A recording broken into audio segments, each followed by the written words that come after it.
आज Doubtnut app download करें। Doubtnut पर अपने सभी गणित, रसायन विज्ञान, भौतिक विज्ञान और जीव विज्ञान के डाउट्स का करो सफाया। बस प्रश्न की फोटो खींचो, एक ही प्रश्न को क्रॉप करो और तुरंत वीडियो सोल्यूशन पाओ। अभी डाउनलोड करें। हेलो दोस्तों, आपका प्रश्न है रेडियोधर्मी तत्वों के विघटन से उत्पन्न हुई ऊर्जा का पूर्वकालीन पृथ्वी पर क्या प्रभाव हुआ। इसके परिणाम स्वरूप होने वाले प्रक्रम का नाम बताइए तथा उसका वर्णन कीजिए। तो चलिए इस प्रश्न को हल करते हैं। तो दोस्तों क्या होता है कि प्रारंभ में हमारी पृथ्वी जो थी उस पर कोई भी जीवन नहीं था। तो उस समय क्या था कि सूर्य से जो विकिरण आ रहे थे, ठीक है, इसकी वजह से हमारी पृथ्वी सूर्य से जब विकिरण आ रहे थे, ठीक है, और इसके अलावा बहुत सारे जो अंतरिक्ष था उसमें उल्का पिंड थे, ये सभी जो पिंड थे ये सभी पृथ्वी से लगातार टकराते रहते थे। तो इससे क्या होता था, बहुत अधिक मात्रा में ऊर्जा उत्पन्न होती रहती थी। तो एक तो ये ऊर्जा का मुख्य स्रोत था। दूसरा दोस्तों, हमें पता है कि जो हमारी पृथ्वी की सतह है, पृथ्वी की जो सतह है ये मुख्य रूप से 3 भागों में बटी रहती है। सबसे निचली जो सतह है इसको हम कहते हैं कोर, ठीक है। अब कोर के ऊपर क्या होती है, मेंटल। कोर के ऊपर कौन सी सतह रहती है, मेंटल, ठीक है, मेंटल। और कोर्स और इसके ऊपर जो सबसे बाहरी सतह है उसको कहते हैं क्रस्ट, जिसपे कि सभी जीव जंतु पेड़ पौधे सभी उपस्थित हैं। इसको हम कहते हैं क्रस्ट, ठीक है। तो क्या होता है कि जो मेंटल होता है इसमें दोस्तों बहुत सारे रेडियोधर्मी तत्व उपस्थित होते हैं, जैसे यूरेनियम है, थोरियम है, ये सभी तत्व उपस्थित थे। अब इनका क्या होता है, ये चूंकि ये रेडियोधर्मी तत्व है तो इनका लगातार विघटन होता रहता है। तो विघटन से क्या होता है, बहुत अधिक मात्रा में ऊर्जा उत्पन्न होती है। तो प्रारंभ में क्या था, पृथ्वी एक प्रकार का ठोस गोला था।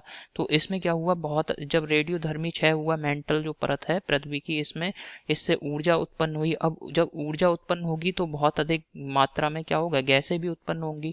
तो यहाँ पे क्या होगा, जो पृथ्वी की परत थी, पृथ्वी की परत क्या होगी, जैसे कि आप इस प्रकार से समझिए कि ये एक परत मान लीजिए, ठीक है, और यहाँ पे इस प्रकार से ये परतें क्या थी, आपस में जुड़ी हुई थी। फिर क्या होगा, धीरे धीरे यहाँ से, चूंकि नीचे क्या हो रहा है, नीचे रेडियो एक्टिव रेडियोधर्मी जो पदार्थ हैं उनका क्या हो रहा है, लगातार विघटन हो रहा है, उससे ऊर्जा उत्पन्न हो रही है। अब ये ऊर्जा को बाहर निकलना है, और चूंकि पृथ्वी का जो ऊर्जा मुक्त हो रही है उसकी वजह से तापमान बहुत अधिक था। तो क्या होगा, इस प्रक्रम में क्या होता है दोस्तों, कि पुराने समय में जब हमारे पृथ्वी पे इस प्रकार की क्रियाएं चल रही थी, उस समय क्या था, कोई भी जीव जंतु पेड़ पौधा नहीं था। तो उस समय जब इतनी ज्यादा ऊर्जा उत्पन्न हो रही थी पृथ्वी की मेंटल जो परत है इसमें, जो रेडियोधर्मी तत्वों का विघटन से, तो ये जो परतें हैं, जो क्रस्ट है पृथ्वी का, ये लगातार क्या होगा, बीच से जगह जगह से खुलना शुरू हो जाएगा अपने आप। और इस प्रकार से दोस्तों क्या होगा, नए यहाँ पे भूमि के नए नए टुकड़े बनने लगेंगे, और ये टुकड़े स्वतः चलने लगे इधर उधर, ठीक है, जैसे ये हो गया।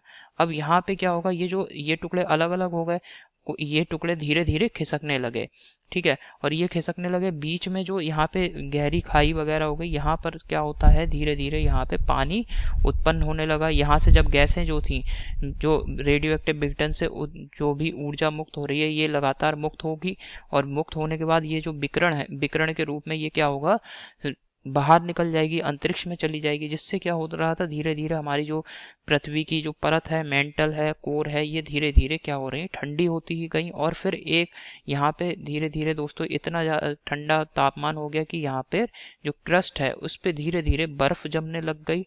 बर्फ जमने से क्या होगा, बर्फ जमने से दोस्तों पानी उत्पन्न होने लगा, और कहीं कहीं दोस्तों तापमान इतना रह गया, जैसे 25 डिग्री सेंटीग्रेड या 30 डिग्री सेंटीग्रेड। तो वहां पर क्या हुआ दोस्तों, वहां पर धीरे धीरे ये बर्फ पिघलने लगी और पानी बनने लगा।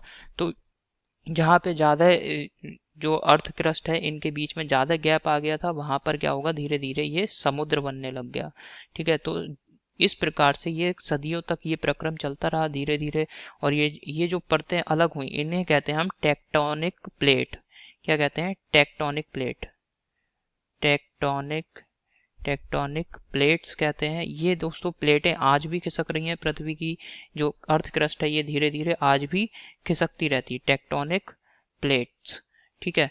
और ये प्लेट्स धीरे धीरे खिसकती रहती हैं, आज भी ये खिसक रही हैं, क्योंकि आज भी क्या हो रहा है, कोई ना कोई रेडियो एक्टिव क्षय पृथ्वी की जो मेंटल सतह है इसमें होते रहते हैं। परंतु अब इतनी ज्यादा मात्रा में ऊर्जा उत्पन्न नहीं होती है। जहाँ ज्वालामुखी वगैरह फटते हैं वहां पे ये आपको अधिक बाकायदा आपको ये महसूस भी होता है।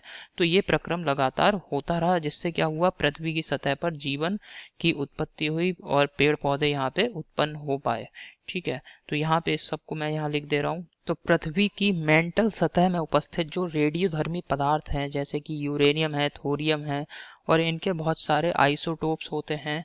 ठीक है, ये सभी क्या होते हैं, लगातार विघटन से बहुत अधिक मात्रा में ऊर्जा उत्पन्न करते हैं। इनके विघटन से बहुत अधिक मात्रा में ऊर्जा उत्पन्न हुई, और इस ऊर्जा को निष्कासित करने के लिए, क्योंकि ये ऊर्जा से क्या होता है, जब ऊर्जा उत्पन्न हुई तो हमारी जो पृथ्वी कोर है उसका भी तापमान बढ़ जाता है, और तापमान बढ़ने से क्या होता है, पृथ्वी पे उस समय किसी प्रकार का जीवन संभव नहीं था, क्योंकि जीवन के लिए अनुकूल तापमान होना आवश्यक है।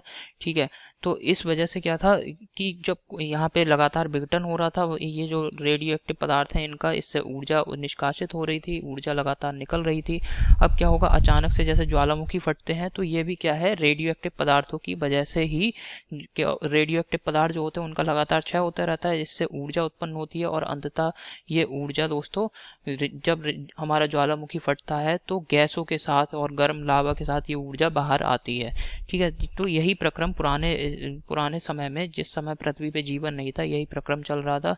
तो उसमें क्या था कि ऊर्जा जब निष्कासित हुई रेडियो एक्टिव पदार्थों के क्षय से, तो पृथ्वी की क्रस्ट क्या होती है, पृथ्वी की क्रस्ट में धीरे धीरे दरारें उत्पन्न होने लगी।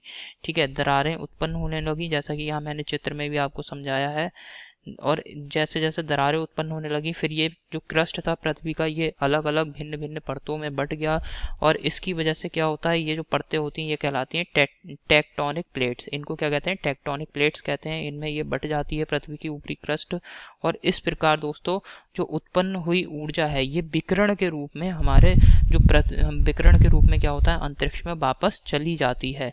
और इस प्रकार से क्या होता है, हमारी जो पृथ्वी की क्रस्ट है इसका तापमान धीरे धीरे कम होता जाता है, और इतना कम हो जाता है जिससे कि यहाँ पे जीवन के लिए अनुकूल परिस्थितियां उत्पन्न होने लगती हैं। धीरे धीरे समुद्र और पानी, यहाँ पे बर्फ और पानी उत्पन्न होने लगता है, और इस प्रकार पृथ्वी पर क्या होता है, जीवन की उत्पत्ति होती है। साथ ही इस प्रक्रम में क्या होता है दोस्तों, इस प्रक्रम में चूंकि पृथ्वी का कोर जो होता है ये सबसे आंतरिक हिस्सा है पृथ्वी का कोर, और ये दोस्तों उस समय क्या था, कोर जो था पिघला हुआ था, क्योंकि मेंटल में ये सारी क्रिया चल रही थी रेडियो एक्टिव पदार्थों की क्षय की, तो उससे ऊर्जा मुक्त हो रही थी। तो इस वजह से जो पृथ्वी का कोर था ये पूरी तरीके से द्रव अवस्था में था उस समय। तो जब ये ऊर्जा धीरे धीरे यहाँ से अंतरिक्ष में विकिरण के रूप में जाने लगी, पृथ्वी से उत्सर्जित हो रही थी ऊर्जा लगातार, तो क्या हो रहा था, पृथ्वी की सतह का, मेंटल का, ये सभी तापमान घट रहे थे। तो क्या होता है, अंततः कोर दोस्तों धीरे धीरे ये इतनी ज्यादा ठोस हो जाती है कि इसकी वजह से कोर यहाँ पे क्या होगी, इस प्रक्रम की वजह से कोर जो है पृथ्वी की बहुत ही ज़्यादा ठोस हो जाती है, और यही वजह है कि पृथ्वी पर अभी भी जो भी भार है उसको पृथ्वी यहाँ पे सह सकती है, क्योंकि पृथ्वी की कोर इतनी ठोस है कि इसे आप किसी भी मशीन या यंत्र से आप नहीं तोड़ सकते हैं। ठीक है, तो ये पूरा प्रक्रम था उस समय रेडियो एक्टिव क्षय की वजह से जो भी पृथ्वी पे हो रहा था। तो आशा करता हूँ आपको ये समझ में आया होगा। धन्यवाद। कक्षा 6 से 12वीं से लेकर नीट, IIT, JEE वो एडवांस के लेवल तक 1 करोड़ से ज्यादा छात्रों का भरोसा। आज ही डाउनलोड करें डाउटनेट ऐप या व्हाट्सएप करें अपने सारे डाउट्स 8400 400 400 पर।